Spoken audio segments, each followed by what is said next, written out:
السلام علیکم ویورز، کیسے ہیں آپ سب لوگ؟ ویورز، آج میں پاکستان کے ایک مشہور شخصیت سے ملاقات کرنے جا رہا ہوں جن کا تعلق نواب صادق کے بہت مشہور شہر بہاولپور سے ہے۔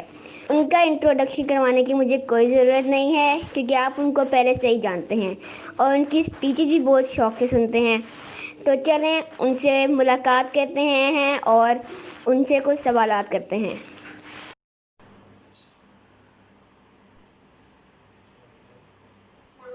وعلیکم السلام، کیسے ہیں؟ شکر ہے الحمدللہ۔ میری بہت خواہش تھی میں آپ سے ملوں اور آج مجھے آپ سے ملنے کا موقع دیا ہے، تو کیا میں آپ سے کچھ سوال کر سکتا ہوں؟ جی جی۔ یہ پاکستان کی اچھی ترقی کے لیے تعلیمی نظام ایک جیسا نہیں ہونا چاہیے، جس طرح غریبوں کا شہر الگ ہوتا ہے اور امیروں کا شہر الگ ہوتا ہے، تو یہ تو لینا ہونا چاہیے۔ یہ سب نے اس لیے کیا ہے وہ پیسے بٹور سکتے، اس کے بارے میں آپ کیا کہیں گے؟ بیٹا دیکھو، پاکستان میں بہت سارے کام ایسے ہیں جو غلط ہو رہے ہیں اور ان کو ٹھیک ہونا چاہیے، تو ان میں سے ایک یہ کام بھی ہے۔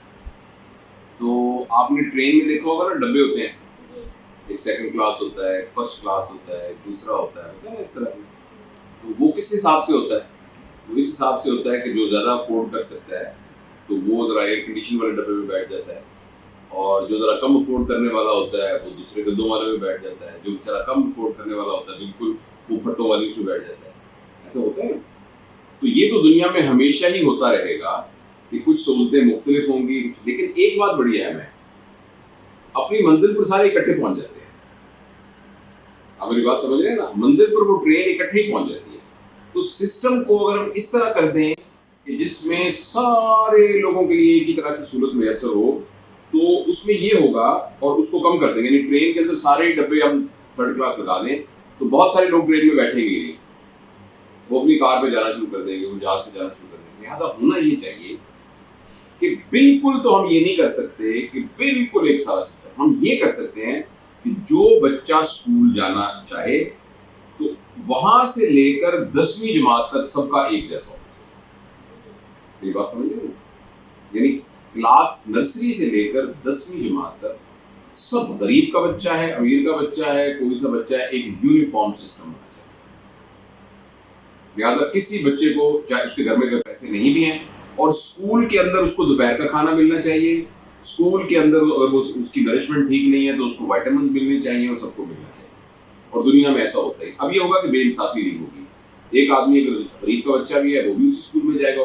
اچھا، البتہ میٹرک کے بعد پھر ان کے رزلٹ کو دیکھ لیا جائے، اور جو اوپر کے ٹاپ کے بچے ہیں ان کو حکومت فری یونیورسٹیز میں بھیج دے، جو اس سے کم والے ہیں ان کو کہے بھی 50% آپ دیں اور 50% جو ہے وہ گورنمنٹ دے گی۔ اس سے کم والے ہیں انہیں کہیں 70% آپ دیں، 30% گورنمنٹ دے گی۔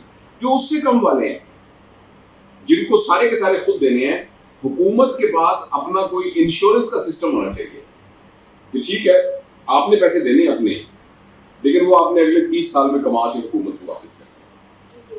تو اگر اس طرح کا کوئی نظام ہوگا تو پھر کسی کے ساتھ بے انصافی نہیں ہوگی۔ میری بات سمجھ رہے ہیں؟ ہاں، یہ کیونکہ اس کا یہ فائدہ ہوگا کہ شروع میں تمام بچوں کو برابر چانس ہوگا، اس کے بعد جس کا ٹیلنٹ زیادہ ہوگا اس کو زیادہ چانس ملنا شروع ہوگا۔ اور چین اور ترکی کا جو تعلیمی نظام ہے ان کا اپنی زبان میں ہے نا؟ تو جو چین اور ان کا سسٹم ان میں اپنی زبان کے اندر، ہاں صحیح ہے۔ تو پاکستان کا تعلیمی نظام اپنی زبان میں کیوں نہیں ہے؟ ان کا اس کی بیٹا اس کی وجہ یہ ہے نا کہ ہم بہت عرصہ غلام رہے، غلام نوکر رہے نا، ہم نوکر۔ تو جو نوکر ہوتا ہے نا وہ اپنے آقا کو دیکھ رہا ہوتا ہے، اور اس کو لگتا ہے کہ میرا آقا جو ہے نا وہ بڑا زبردست ہے۔ تو ہم اتنا عرصہ انگریزوں کے غلام رہے، اور انگریزوں نے یہاں جو تعلیمی نظام بنایا وہ ایسا تعلیمی نظام بنایا کہ جس میں انہیں اپنے ملازم چاہیے تھے، ٹھیک ہے؟ تو ہمارا جو CSS کا سسٹم تھا، ایجوکیشن کا سسٹم تھا، وہ اپنے ملازمین پیدا کرنے کے لیے بنایا، اور ان کے ملازمین کا یہ تھا کہ بھائی وہ انہوں نے ان کی جیسے کپڑے پہنے ہوں، سوٹ پہنا ہو، ٹائی پہنا ہو، انگریزی میں درخواستیں لکھ رہے ہوں، سب کچھ۔ اور جو ہمارا اپنا لباس تھا، دیکھیں بڑی شرم کی بات ہے، جو ہمارا اپنا معزز لباس، ہمارا لباس کیا تھا؟ پگڑی، ہمارا لباس تھا شیروانی، ہے نا ہمارا۔ تو جو ان کے بیرے، خانسامے، گاڑیوں کے گیٹ کھولنے والے، ان کا لباس جو تھا وہ شیروانی اور وہ اس طرح کے انہوں نے کلا اور اس طرح کی پگڑیاں کرتی. تو جس کی وجہ سے وہ جو ہمارے لیے عزت والا لباس تھا جو ہمارے بزرگ پہنا کرتے تھے وہ انہوں نے اپنے نوکروں اور ملازموں کو کر دیا. اچھا وہ تو یہاں سے چلے گئے لیکن ابھی تک ہماری عادتیں نہیں گئی، تو ہم اسی لیے ہم ابھی اس کے ساتھ چپکے. لیکن اس کا قطعاً مطلب نہیں ہے کہ انگریزی زبان نہیں سیکھنی چاہیے. ہر بچے کو انگریزی زبان سیکھنی چاہیے زبان کے طور پر. باقی ایجوکیشن ساری جو ہے وہ اپنی زبان میں ہو، لیکن انگریزی سب کو انگریزی انٹرنیشنل زبان ہے نا. تو اس کے ذریعے سے آپ اچھا بزنس کر سکتے ہیں، اچھا ایجوکیشن حاصل کر سکتے ہیں، اچھی چیزیں کر سکتے ہیں اور دنیا کے اندر موو کر سکتے ہیں. تو ایجوکیشن انگلش زبان جو ہے سیکھنی سب کو چاہیے، لیکن باقی جو ایجوکیشن ہے وہ اپنی زبان میں ہونی چاہیے اور اپنے لباس سے محبت ہونی چاہیے، اپنے کلچر سے محبت ہونی چاہیے. باقی استعمال اب دیکھو نا میں تھیٹر میں ہوں، اب تھیٹر میں شلوار قمیض پہن کے نہیں ہو سکتا، تو یہ کمفرٹیبل لباس ہے تو یہ والا میں آپریشن کرنے کے لیے لباس پہن گا. اس لیے آپ نے لباس کوئی برا کوئی بھی نہیں ہوتا، لیکن ہمیں اپنے لباس کو نہیں چھوڑنا چاہیے، اپنی تہذیب کو نہیں چھوڑنا چاہیے. اور آپ موٹیویشن اسپیکر کے طور سے کب سے کام کر رہے ہیں؟ مجھے اس بارے میں کچھ بتائیں کہ اچھا میں نے کبھی بھی نہیں سوچا کہ میں موٹیویشنل اسپیکر بنوں یا میں ہوں موٹیویشنل اسپیکر. میں اس طرح سے سوچ کے کچھ بھی نہیں کرتا. میں بس کالج میں پڑھاتا تھا میڈیکل کالج میں، تو وہ جو ہمارا آفیشیل فوٹوگرافر تھا وہ ہماری ویڈیو ریکارڈ کر لیتا تھا، وہ ہمارا بچہ. تو وہ پھر چینل بنا ہوا تھا تو میں اس میں ڈال دیتا تھا. تو پھر لوگوں نے کہنا شروع کر دیا کہ آپ جو باتیں کرتے ہیں، پھر لوگوں نے مجھ سے سوال پوچھنا شروع کر دیا. وہ جو سوال جیسے آپ سوال پوچھ رہے ہیں تو میں سوالوں کا جواب دیتا ہوں بس، اور جو جواب ہوتا ہے اس کو ڈال دیتا ہوں. تو الگ سے میں موٹیویشن اسپیکر کے طور پر میں کوئی ایسا پلان کر کے کچھ نہیں کرتا. بس جو مجھے سمجھ میں آتا ہے اور جس کا مجھے جواب، اگر آپ کو ایسا سوال پوچھیں جو اس کا جواب مجھے نہیں آتا ہوگا تو میں کہوں گا مجھے اس کا جواب نہیں آتا. بس یہ بچے یا بوڑھے اس بگڑے ہوئے تعلیم نظام جو ہے نا تو بہتر کیسے بنا سکتے ہیں؟ بچے یا بوڑھے بگڑے ہوئے تعلیمی نظام کو بہتر بنانے کے لیے سب سے پہلی ذمہ داری تو حکومت کی ذمہ داری ہے. اور آپ کو شاید ایک بات کی بڑی خوشی ہوگی کہ کل ہی حکومت نے 5ویں جماعت تک ایک یونیفارم کیریکولم کا اعلان کیا کہ تمام مدرسوں میں بھی، اسکولوں میں بھی، انگریزی میڈیم، اردو میڈیم سب میں ایک ہی ہوگا. تو ہمیں اس بات کا انشاءاللہ یقین ہے کہ ہماری حکومت اس سلسلے میں کچھ کرے گی.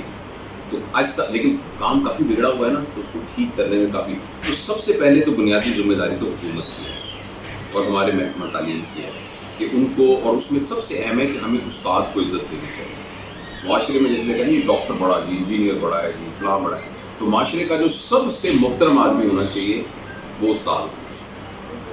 ٹیچر کو سب سے زیادہ باعزت ہونا چاہیے معاشرے میں. جب ٹیچر باعزت ہوگا اور ٹیچر جو ہے تو اور وہ ٹرینڈ ہوگا اور وہ صحیح طریقے سے ہوگا، ایجوکیٹڈ ہوگا، تو وہ اور صحیح ٹرینڈ ہوگا تو وہ پھر اچھے طریقے سے پڑھائے گا. میں بھی تھیلیسیمیا کا پیشنٹ ہوں، اور آپ اس کے بارے میں کیا کہیں گے تمام بچوں کے لیے؟ بیٹا تھیلیسیمیا کا یہ ہے کہ ماشاءاللہ بہت سمجھدار اور پیارے بچے ہو اور ذہین بچے ہو، اور الحمدللہ جیسے ہمارے بہاولپور میں تھیلیسیمیا کا پورا انتظام ہے جس میں آپ کو بلڈ ٹرانسفیوژن وغیرہ ساری کی جاتی ہے. ایک تو یہ ہے کہ تھیلیسیمیا میں ہمیں کوشش کرنی چاہیے کہ تھیلیسیمیا والے یعنی جو بچے پیدا ہوں ان کو تھیلیسیمیا ہو ہی نہ. اور یہ ممکن ہے کہ ہم جب لوگوں کی شادیاں ہوں آپس میں تو اس سے پہلے ہی ان کی ٹیسٹنگ کر لیں، کیونکہ یہ بیماری موروثی ہوتی ہے نا، تو یا ماں میں ہوتی ہے یا والد میں ہوتی ہے، تو ان سے پھر بچوں میں ٹرانسفر ہو جاتی ہے. تو اگر ہم، ہاں جی ٹھیک ہے، اگر ہم فرض کریں پہلے ہی اس کا کوئی بندوبست کر لیں اور پہلے ہی دیکھ لیں کہ ان لوگوں کی آپس میں شادی ہونی چاہیے کہ نہیں ہونی چاہیے، تو اس سے تھیلیسیمیا کے بچے جو ہے نا وہ یعنی وہ اس کے امکانات کم ہوتے ہیں. اور باقی جن کو تھیلیسیمیا ہو وہ جلدی سے ڈیٹیکٹ ہو جائے اور ان بچوں کو یہ سمجھایا جائے کہ آپ کسی بچے سے کم نہیں ہیں باقیوں سے. لیکن یہ ہے کہ آپ کو ذرا احتیاط کرنی پڑے گی، اور آپ کو، اور ہر تھیلیسیمیا کے بچے کو اپنی نارمل زندگی گزارنی چاہیے، اور اس کو بالکل اس کے پاس وہی اس کی پڑھائی کے مواقع ویسے ہونے چاہیے، کھیل کے مواقع ویسے، لیکن اس کو تھوڑا سا احتیاط کرنی ہوگی کہ وہ کہیں اپنی چوٹ نہ لگوا لے، کہیں اس کو وہ خون وغیرہ نہ نکلے. اور دوسری اہم بات یہ ہے کہ جو پاکستان کے اندر بہت سارے بہاولپور میں تو بڑا اچھا سینٹر ہے تھیلیسیمیا کا. آپ کی بلڈ کتنے عرصے بعد بلڈ لگتا ہے آپ کو؟ 4 بار لگتا ہے نا.